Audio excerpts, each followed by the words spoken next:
बाकायदा दिया हुआ है कि हम लोगों को कैसे बच्चों को तोड़ तोड़ कर बताना है प्रश्न को। जैसे प्रश्न पूरा पढ़ लेता है बच्चा तो कुछ भी पढ़ रहा है ठीक है, लेकिन समझ नहीं पा रहा है। और अगर उसे तोड़ तोड़ कर बताया कि पहले आपके पास 4 कंकड़ है, फिर 2 रीता के पास है, तो अब वो 4 में अपनी या मूर्त रूप देकर, जैसे कंकड़ अपन ने बता दिए कि ये 4 है, उसके बाद 2 और, तो मूर्त रूप से बच्चा जल्दी सीख जाएगा। कि रीता के पास उसको दिख रहा है 4 कंकड़ और उसके पास में दिख रहा है उसको 2 कंकड़, तो वो फिर मिलाओ तो पता लगेगा कि वो कुल कितने हैं। तो वो रीता को भी जानता है तो वो समझेगा उस चीज को कि रीता के पास में 2 कंकड़, 4 कंकड़ है और खुद के पास में 2 कंकड़ है।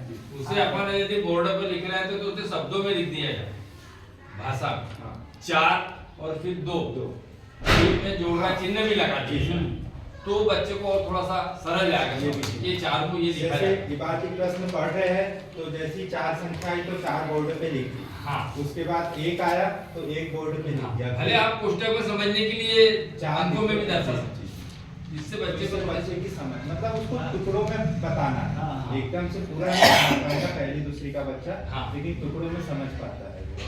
कुल मिलाकर भाषाई कौशल में उसका विकास होना चाहिए। वो अंक को शब्दों में भी समझने की कोशिश करें कि भाई 4 लिखा है तो चक्की का आ की मात्रा और रस्सी का तो ये 4 है और उसको हम अंकों में ऐसा लिखते हैं।